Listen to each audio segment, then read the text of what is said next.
अस्सलामु अलैकुम वरहमतुल्लाहि वबरकातुहू। मोहतरम भाइयों, बुज़ुर्गों, दोस्तों, साइड में मैंने जो तस्वीर जोड़ा हूँ ये हमारी एक बहन है जिनका नाम है फ़ातिमा। लेकिन ये बहन जो है फ़ातिमा से पहले इनका नाम हुआ करता था सबरीमाला। ये तमिलनाडु की एक मोटिवेशनल स्पीकर हुआ करती थी। साउथ के जितने भी स्टेट्स हैं, तमिलनाडु, आंध्रा, तेलंगाना, कर्नाटका, केरला, ये सारे स्टेट्स की ये एक जानी मानी हस्ती है। ये सारे स्टेट्स में लोग इनको पहचानते हैं, जानते हैं। ये ईमान में दाखिल हो गई और माशाल्लाह इन्होंने अपना नाम फ़ातिमा रखा। क्यों ईमान में दाखिल हुई? इनके ईमान में दाखिल होने का सबसे बड़ा रीज़न, इस्लाम को क्यों निशाना बनाया जा रहा है, इस्लाम पे क्यों कीचड़ उछाला जा रहा है, मीडिया न्यूज़ चैनल 24 घंटे क्यों इस्लाम के ऊपर ही कीचड़ उछालने की कोशिशों साजिशों में लगे हुए हैं, क्यों इस्लाम को टारगेट किया जा रहा है, ये चीज़ इनके दिल के अंदर घर कर गई कि इस्लाम पे रिसर्च करना चाहिए, तहक़ीक़ करना चाहिए, देखना चाहिए इस्लाम में ऐसा क्या है कि पूरी दुनिया इस्लाम के पीछे पड़ गई। ख़ास तौर पे हमारा जो बिका हुआ मीडिया है, उन्होंने इस्लाम की स्टडीज़ शुरू की, कुरान करीम की स्टडीज़ की, अल्लाह के नबी सल्लल्लाहु अलैहि वसल्लम की सीरत को पढ़ा तो उनको समझ में आ गया कि दुनिया में अगर कोई मज़हब हक़ है, दुनिया के अंदर अगर कोई रिलीजन इस वक्त में वाक़ई में भी अल्लाह ताला का रिलीजन है, अल्लाह का मज़हब है, अल्लाह ने भेजा हुआ दीन है, तो वो सिर्फ़ और सिर्फ इस्लाम है। इस्लाम के अलावा दुनिया में जितने भी रिलीजन्स हैं उन्होंने सब पे रिसर्च किया तो सबके अंदर उनको जो है कुछ ना कुछ कमी बेशी लगी और इस्लाम उनको एकदम परफेक्ट लगा। इसके लिए उन्होंने इस्लाम को कबूल किया, इस्लाम को एक्सेप्ट किया और वो समझ गई कि पूरी दुनिया में जो इस्लाम को टारगेट और निशाना बनाया जा रहा है उसकी हक़ानियत की वजह से कि वो मज़हब हक़ है। इसके लिए यहाँ पे मैं कुछ बातें बोलना चाहूँगा, ख़ास तौर पे जज्बाती लौंडे, जो अभी एक मुसलमानों के शहर से 2 लौंडों को गिरफ़्तार किया गया जो हमारे हिंदू भाइयों के ख़िलाफ़ भड़काऊ बयान दे रहे थे, दूसरे समाजों के ख़िलाफ़, और लोगों को ये कह रहे थे कि अपने छतों पे ये रखो और घरों में ये रखो और ऐसा रखो और वैसा रखो। बाद में पुलिस ने उनके ऊपर कार्रवाई की और उन दोनों जज्बाती लौंडों को गिरफ़्तार कर लिया। तो ख़ास तौर पे ऐसे जो जज्बाती लोग हैं जिन्होंने सिर्फ़ इस्लाम के जो है ना पूरे इस्लाम को समझा ही नहीं है और इस्लाम का इंसानियत वाला, हमदर्दी वाला, दावत वाला, तबलीग वाला जो पहलू था उसको बिल्कुल पीछे डाल दिया। इन जज्बाती लौंडों ने मुसलमानों के अलावा बाकी दुनिया की जो कौमें हैं उनको अपने लिए कॉम्पिटिटर समझ लिया, अपने लिए मद्दे मुकाबिल समझ लिया। हिंदू है तो वह हमारे मद्दे मुकाबिल है, कोई और समाज के है, क्रिश्चियन है, यहूदी है तो वह हमारे मद्दे मुकाबिल है। जब आपकी मेंटालिटी ही ऐसी बनेगी कि ये हमारे दुश्मन है, ये हमारे मद्दे मुकाबिल है, तो फिर उनके बारे में आपके दिल में नफ़रतें पैदा होंगी। लेकिन वहीं पे अगर आप अपनी सोच को थोड़ा सा बदलते हो, थोड़ा सा चेंज करते हो और ये सोचते हो कि भाई हम तो मुसलमान हैं, हमको कुरान में फ़रमाया, क्या फ़रमाया अल्लाह ताला ने, कुंतुम खैरा उम्मतिन उखरिजत लिन्नास तअमुरूना बिल मारूफ़ि व तनहौना अनिल मुनकर। दूसरी जगह फ़रमाया वलतकुम मिनकुम उम्मतुन यदऊना इलल खैर। हमको दाई बनाया अल्लाह ताला ने, और बाकी ये दुनिया की सारी कौमें मदऊ है। अगर ये सोचते हैं कि ये जो हमारे हिंदू भाई है ये हमारे दुश्मन नहीं है, ये हमारे मद्दे मुकाबिल नहीं है, ये हमारे कॉम्पिटिटर नहीं है, बल्कि हम दाई है वो मदऊ है, ये क्रिश्चियन भाई है, ये यहूदी कौम है, ये सब मदऊ है, हमने अपना दाइयाना किरदार अदा ही नहीं किए, बल्कि हमारी मेंटालिटी बस सुबह से लेके शाम तक वही चल रही है, कैसे मुकाबला किया जाए, कैसे ये किया जाए, छत के ऊपर क्या रखा जाए, घर के अंदर क्या रखा जाए। अगर ये किसी की मेंटालिटी है तो उसने खुद ने पहले इस्लाम को समझा नहीं है। हाँ, उसका नाम रफ़ीक, अन शफीक, अन शकील, अन जमील, अन सलीम, अन कलीम हो सकता है, उसको इस्लाम की हवा भी नहीं लगी है। उसने पहले इस्लाम को पढ़ना चाहिए, इस्लाम की स्टडी करना चाहिए, इस्लाम का मुताला करना चाहिए। पहले तू खुद इस्लाम को समझ जिसका नाम रफ़ीक, शफ़ीक, शकील, जमील, और जिसके दिल में ये है नहीं ये हमारे कॉम्पिटिटर है, ये हमारे मद्दे मुकाबिल है, और जो इस तरह से जो है किसी को अपना हरीफ समझ ले। मुसलमान वो है, अल्लाह के नबी सल्लल्लाहु अलैहि वसल्लम ने अपने आखिरी खुतबे में फरमाया, तरक्तु फ़ीकुम अमरैन, दो बातें छोड़कर जा रहा हूँ, एक मेरी किताब है, दूसरे मेरी सुन्नत है, दोनों को मजबूती के साथ में थाम लो और मेरी बातें जो है जो यहाँ मौजूद नहीं है उन तक पहुँचाओ। सहाबा इकराम ने उस फरीज़े को पूरा किया। सहाबा इकराम ये जितने इलाक़ों में दाखिल हुए हैं, याद रखो ये जितने इलाक़ों में भारत में जो इस्लाम आया वो जंग के रास्ते से नहीं आया, वो सहाबा इकराम के रास्ते से आया। मालदीव पूरा 100% मुसलमानों का मुल्क है, वो सहाबा के रास्ते से आए। केरला में सबसे पहले सहाबा इकराम आए। पूरे मुल्क में जो इस्लाम आया, इंडोनेशिया, मलेशिया में कोई जंग नहीं हुई, सब वहाँ पे दावत व तबलीग के ज़रिए से, यानी दीन की मेहनत के ज़रिए से जो है लोगों ने वहाँ तक इस्लाम को पहुँचाया, वहाँ तक वो ईमान की दावत और तबलीग लेकर पहुँचे। कोई जंग का इतिहास नहीं है इंडोनेशिया, मलेशिया वगैरह के अंदर। ऐसे ही ये जो ऊपर के मुल्क है, खुरासान जिसको कहते हैं, तुर्कमेनिस्तान से लेकर तो चाइना के शिनजियांग तक, ये पूरे सारे ममालिक जो है आज भी मुस्लिम मुल्क है वो, माशाअल्लाह। कज़ाकिस्तान है, किर्गिज़िस्तान है, ताजिकिस्तान है, तुर्कमेनिस्तान है, उज़्बेकिस्तान है, और चाइना के अंदर चेचेनिया है, और तातारिस्तान है, दागिस्तान है, ये जितने भी मुल्क हैं, यहाँ का इतिहास और यहाँ की तारीख़ उठाकर देखो आप। हज़रत उमर फ़ारूक रज़ी अल्लाह ताला अन्हु के ज़माने में तुर्कमेनिस्तान के अंदर इस्लाम पहुँच चुका था।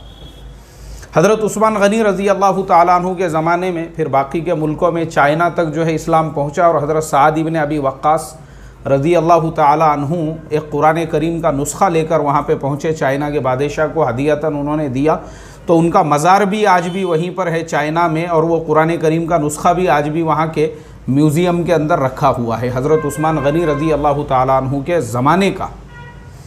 तो इससे ये पता चलता है सहाबा इकराम जब अल्लाह के नबी ने उनको कहा कि तुम दाई हो, बाकी दुनिया की कौमें मदऊ है, तो सहाबा दावत के अमल को लेकर निकल गए, और सहाबा ने दावत के ज़रिए से ये पूरे इलाक़ों पर मेहनतें की, इलाक़े मुसलमान हो गए। ऐसे ही हमारे चाहे भारत का मसला हो, भारत के अलावा और भी दुनिया के मुल्कों में अगर हम देखोगे ना, जहाँ पे मुसलमानों ने इस्लाम को दावत का और तबलीग का ज़रिया बनाया, जैसे मैं इंडोनेशिया, मलेशिया वगैरह में मैंने ख़ुद मेरी आँखों से देखा हूँ, वहाँ पर जो है माशाल्लाह उन्होंने उनके टूरिज़म को ही जो है इस्लाम की तबलीग का ज़रिया बनाया। मेरे पास में वो सारी तस्वीरें हैं अभी तक मलेशिया की, जो मैंने ख़ुद अपने मोबाइल से जो है वहाँ पे कैप्चर किया था, कि मलेशिया के अंदर वहाँ के मस्जिदों में उन्होंने सारे फॉरेनर्स के लिए मस्जिदों को ओपन करके रखा हुआ है। उन्होंने अपने मस्जिदों को ही टूरिज़म का ज़रिया बनाया। वहाँ पे सारे फॉरेनर्स आते हैं, अंग्रेज़ लोग आते हैं, यूरोपियंस आते हैं, तो वो तो नंगे होते हैं, लेकिन जैसे ही वो मस्जिद के गेट पे पहुँचते हैं तो वो लोग उनको पहले लिबास पहनाते हैं, जो मस्तूरात होती है, उनको बुरक़े के जैसा एक पूरा, जिसमें उनका सर वगैरह सब कुछ ढक जाता है, पूरा जिस्म उनका ढांक दिया जाता है। इसी तरह से जो मर्द होते हैं उनको लुंगी पहनाई जाती है, और फिर उनके पास में बाज़ाब्ता ट्रांसलेटर होते हैं। स्पेनिश होता है, जर्मन होता है, फ्रेंच होता है, और इंग्लिश होता है। ये तमाम लैंग्वेज इसके अंदर जिस मुल्क का भी रहेगा, यूरोप के किसी भी मुल्क का रहो, ये 4-5 ज़ुबानें सबको समझती है, तो उनको वो ज़ुबान के अंदर मैंने खुद मैं नमाज़ पढ़ रहा हूँ, मैं बोला यार इतना बड़ा मस्तूरात का झुंड लेके कहाँ पे आ गए ये मिंबर के पास में, और वो समझाने वाली भी मस्तूरात है। मतलब हमारे यहाँ नफ़रतें ऐसी है कि तर्जुमे के कुरान अगर हमको देना है हमारे हिंदू भाइयों को या दूसरे कौम के, तो कुछ लोगों ने उस पर भी फतवे दे के रखे हुए हैं, नहीं दे सकते हैं बोले। इसीलिए एक बस्ती के अंदर एक हाफिज़ साहब ने हिंदू भाइयों में तकसीम करने के लिए कुरान करीम के नुस्खे मंगाए, और बाद में उनको सबको उन्होंने दफन कर दिए कब्रस्तान में ले जाके, क्योंकि किसी साहब ने उनको फतवा दे दिया, नहीं बोले ये तुम दे नहीं सकते उनको। ये प्रॉब्लम है हमारा, हमने दावत के रास्ते में जो है ना दीवारें खड़ी की हमारे मुल्क में, और उन मुल्कों में उन्होंने बाज़ाब्ता कॉल सेंटर बनाया हुआ है। मलेशिया में ये जितने भी आने वाले होते हैं इनको सीडीज़, इनको किताबें वगैरह हदियतन दिए जाते हैं। मस्जिदों में वहाँ पे बेहतरीन इंतज़ाम है, उनको चाय पिलाई जाती है, उनको कॉफ़ी दी जाती है, उनको जूस वगैरह, पेप्सी और कोका कोला के कैन दिए जाते हैं, और फिर उनको अच्छे से इस्लाम समझाया जाता है। और अगर कोई डाउट है आपके माइंड में, हर ज़ुबान का कॉल सेंटर है उनके पास, जर्मन है, स्पेनिश है और इंग्लिश है। जिस ज़ुबान में भी आपको पूछना है आप फ़ोन करके पूछ सकते हैं, लोगों के डाउट वो क्लियर करते हैं। और हमारे यहाँ पे प्रॉब्लम और हमारे यहाँ पे मसला ऐसा है कि हमने आज तक मुझे बताओ, मेरा सवाल है मुसलमानों से, ख़ास तौर पे जो इंडिया में रहते हैं, आप जिस मार्केट में रहते हो, आपके मार्केट के अंदर आपके हिंदू भाई की दुकान आपके पड़ोस में होंगी और किसी कौम के भाई की होंगी, या आप किसी कंपनी में जॉब करते हैं, वहाँ पे आपके आजू बाजू बैठने वाले भी जो है कोई हमारे हिंदू भाई होंगे, सिख भाई होंगे, क्रिश्चियन भाई होंगे। आपने कितनी मरतबा अपने घर पे ईद मिलन के लिए ये लोगों को बुला के लेकर आए? मेरा सवाल है ये हमारा प्रॉब्लम है। हम जिन बाज़ारों के अंदर सालों से दुकान लगा के बैठे, वो वहाँ के हमने बिरादरान वतन को अभी तक अपने से मानूस नहीं किया। क्यों? क्योंकि हमको ख़ुद को इस्लाम नहीं मालूम है। मैंने बताया ना, रफ़ीक अन शफ़ीक, ये हमारे नाम हैं। इस्लाम हमको ख़ुद पता नहीं है। अच्छा, अरबों के मिजाज को अगर आप देखोगे, अरब जो है ना, अरबों का मामला ऐसा होता है, मैंने अरब में देखा हूँ, कितने जो लोग वहाँ पर रहते हैं ना, थोड़े दिनों में वो ईमान में दाखिल हो जाते हैं। उसका एक बहुत बड़ा मसला, उसका एक बहुत बड़ा रीज़न ये होता है क्योंकि अरबों का एक मिजाज ये होता है, अरबों के यहाँ पे जो है ना खाने का बड़ा दस्तरखान बिछता है, तो उसके अंदर वहाँ पे कोई फ़र्क नहीं किया जाता है, ये बांग्लादेशी है, ये भारतीय है, ये पाकिस्तानी है, या ये श्रीलंकन है, या ये काला है, या गोरा है, या फिर ये जो है मुसलमान है, या ये मुसलमान नहीं है, कुछ नहीं। उनके वहाँ दस्तरखान बिछाए, सबको साथ में बुला के जब वो बिठाते हैं और लोग उनका जब ये हुस्न सुलूक देखते हैं, अरबों का ये हुस्न सुलूक जब देखते हैं, हुस्न सुलूक कि अरबों का जो है हुस्न सुलूक कैसा है, ईमान में दाखिल हो जाते हैं। वो बोलते हैं यार वाकई में भी ऐसा मज़हब जिसके अंदर ना किसी की प्लेट अलग है, ना जिसका गिलास अलग है, ना किसी का भेदभाव है, ना जहाँ पे जो है किसी के साथ में ऊंच नीच है। हमारे यहाँ पे तो मुसलमानों में ख़ुद अमीर और गरीब के दरमियान में ऊंच नीच है। अच्छा, अमीर और गरीब दे दो छोड़ के, यहाँ तक के भाइयों में भी ऊंच नीच है। अगर समझ लो 4 भाई है और उसमें से एक भाई गरीब है और 3 भाई करोड़पति है, तो वो ये भी गवारा नहीं करते कि गरीब जो भाई है उसको भी हम अपने साथ में जो है जो कौन सा क्या कहते हैं उसको, यानी सामान्य जो ये है उसके अंदर हम उसको लेकर साथ में चले अपने साथ में भी। ये मैंने खुद देखा हूँ भाई, मैं आपको खाली ऐसी नहीं सुना रहा हूँ। और अरबों के यहाँ पे उनको कुछ लेना देना नहीं है, आप अमीर है गरीब है, जो आपका मालिक होगा वो करोड़ोंपति होगा और बाकी सारे उसके नौकर है और एक दस्तरखान पे बैठ के खाना खा रहे हैं। ये हुस्न सुलूक की वजह से अरब मुल्कों के अंदर आपको अक्सरियत ऐसे लोगों की मिलेंगी जो ईमान में दाखिल हो जाते हैं, ये हुस्न सुलूक की वजह से। तो ये हुस्न सुलूक हमारे अंदर नहीं आया अभी तक, ये हमारे अंदर आना ज़रूरी है। अब क्या होता है, इसी का फ़ायदा उठाकर जो कुछ शिद्दत पसंद तंजीमें हैं वो इस्लाम और मुसलमानों के ख़िलाफ़ काम करती है, क्योंकि वो हमारे इन वीक पॉइंट्स का फ़ायदा उठाती है। वो लोगों को यही बताती है कि देखो ये मुसलमान, इनकी जो है कैसे बड़े बड़े इनके प्रोग्राम हो रहे हैं, इनके जलसे हो रहे हैं, इनके जुलूस हो रहे हैं, इनके यहाँ खाने पक रहे हैं, वो खाने फेंके जा रहे हैं, हमारी बड़ी बड़ी जो है यहाँ ये हो रहा है। और वो बेचारे गरीब हमारे अपने शहर में भी रहते हैं, उनकी भी बस्तियाँ हैं, तो वो महरूम हैं हमारे से। तो फिर क्या होगा, दूसरी कौमें उससे फ़ायदा उठाएंगी क्योंकि वो हमारे हुस्न सुलूक से महरूम है। ये प्रॉब्लम है हमारा।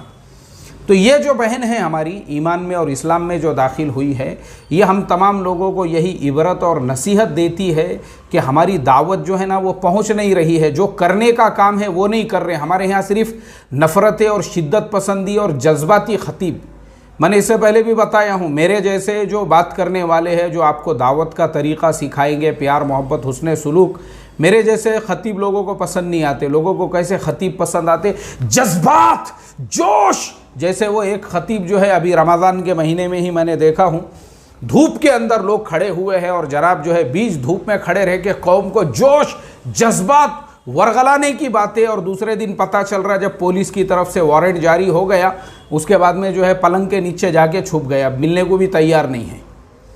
अल्लाह हिफाजत फरमाए। तो क्या काम का है ऐसा जोश और जज्बात? तो ऐसे जज्बाती ख़तीब हमको पसंद आते हैं, लेकिन उसका कोई फ़ायदा नहीं है रत्ती बराबर भी, क्योंकि आप जो है अगर अपने करने का काम नहीं करोगे तो इससे भी बुरे हालात का तुमको सामना करना पड़ेगा। एक बात याद रखो। और जो करने के काम है, प्यार है, मोहब्बत है, हुस्न सुलूक है, इंशाअल्लाह एक वक्त ऐसा आएगा कि आप देखोगे अल्लाह तबारक व ताला आपके हुस्न सुलूक के ज़रिए से मुल्क के माहौल को प्यार मोहब्बत वाला माहौल बनाएंगे। हज़ारों लोगों के हिदायत में दाखिल होने का अल्लाह ताला जो है ज़रिया बनाएंगे। ये ऐसे लोग जो है ना, ये लोग लाइन में खड़े हुए हैं, हम रुकावट है इनके लिए।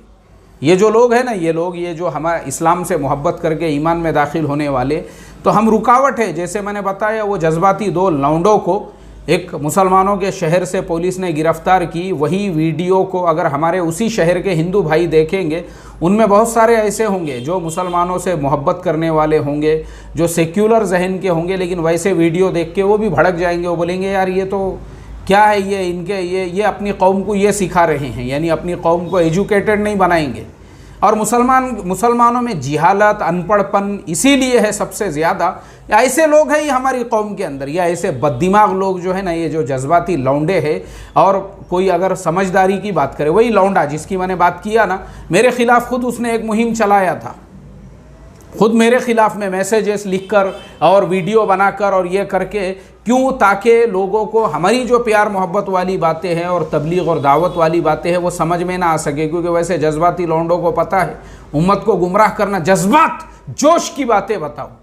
और मैं यही कहता हूँ, ऐसे जज्बाती लौंडों से दूर रहो और अपने बच्चों को भी दूर रखो और अपने घर में ऐसों के वीडियोज़ वगैरह मत देखो, गुमराह हो जाएंगे आप लोग। ये जज्बाती लौंडे जिनको खुद को इस्लाम की हवा नहीं लगी हुई है, ये जज्बाती लौंडों का असली मकसद यही होता है कि वो सिर्फ ये चाहते हैं कि हमने फोकस में रहना, हमने शो ऑफ में रहना, हर जगह हमने छाए हुए रहना, हमारे अलावा दूसरा कोई कुछ काम करेगा तो फिर ये उसके पीछे पड़ जाएंगे। ऐसे कई लोगों के पीछे, अभी मेरा वो टॉपिक नहीं है, मैं बाद में फिर कभी ज़रूरत पड़ेगी तो उसके ऊपर बोलूँगा। लेकिन ये जो ऐसे जज्बाती लौंडे हैं ना, ये इस्लाम और मुसलमान दोनों को भी जलील और बदनाम करने वाले हैं। इनके वीडियो देखकर जो हमारे हिंदू भाई है, जो इस्लाम से करीब होना चाहते हैं, मुझे आप बताओ उनके दिलों में नफ़रत का बीज बो रहे हैं। ये उनके वीडियो देखकर क्या सबक मिलेगा लोगों को?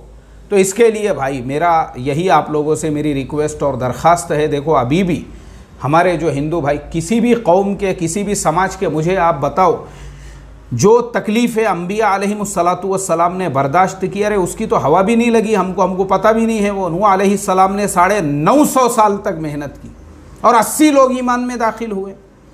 हज़रत लूत अलैहिस्सलाम पूरी ज़िंदगी मेहनत की, एक आदमी भी ईमान में दाखिल नहीं हुआ। हमारे नबी सल्लल्लाहु अलैहि वसल्लम के जो वाक़ियात थे, हवा भी नहीं लगी हमको अभी तक हवा, क्योंकि हमने दावत ही नहीं दी है।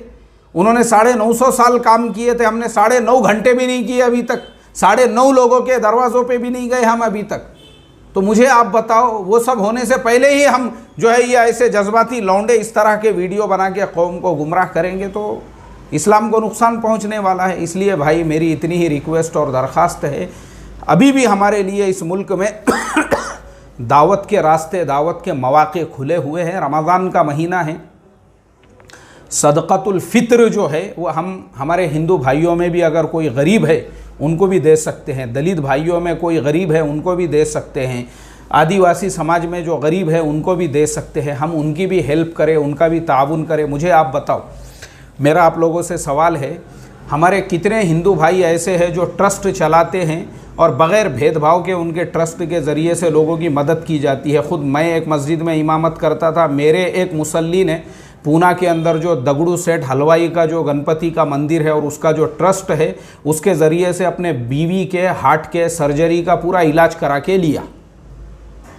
तकरीबन उसको 2.5 से 3 या 3.5 लाख रुपये की उन लोगों ने हेल्प किए, बग़ैर ये देखे कि ये हिंदू है या ये मुसलमान है। तो मुझे आप बताओ ना, मेरा सवाल है, ऐसे ही शिरडी के साईं बाबा के ट्रस्ट से जो है हज़ारों मुसलमानों की वहाँ से मदद की जा रही है। ऐसे ही जो हमारे क्रिश्चियन भाई हैं उनके मिशनरीज़ के स्कूल चल रहे हैं जहाँ मुसलमानों के हज़ारों बच्चे पढ़ते हैं।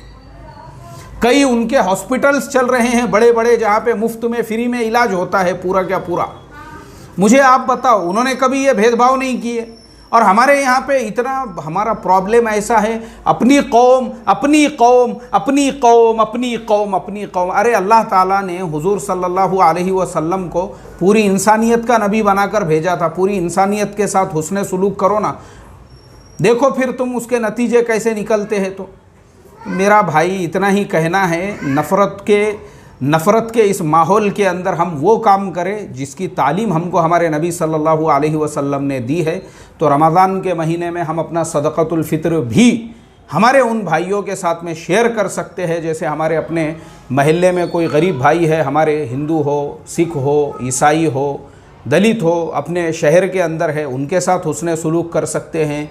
इसी तरह से जो है इसी तरह से जो है हम ऐसे कुछ तामीरी काम कर सकते हैं जिससे सारे समाजों को फ़ायदा पहुँचे और सब लोग जो है वो हमको अपनी दुआओं में याद रखे, वो हमारे लिए दुआएं करे और इस्लाम के बारे में जो है उनके दिलों में मोहब्बत पैदा हो और मुसलमानों के बारे में ये जो गलत फहमियाँ फैलाने वाले हैं उनकी गलत फहमियाँ आपके प्रैक्टिकल अमल से दूर हो। अल्लाह हम तमाम को अमल की तौफीक अता फ़रमाएँ और इस तरह से जो लाखों लोग लाइन में खड़े हुए हैं उनके दरवाज़ों तक हमको इस्लाम की तबलीग और इस्लाम का मैसेज ले जाकर पहुँचाने का अल्लाह ताला जो है ज़रिया बनाए। अस्सलामु अलैकुम व रहमतुल्लाहि व बरकातुहू।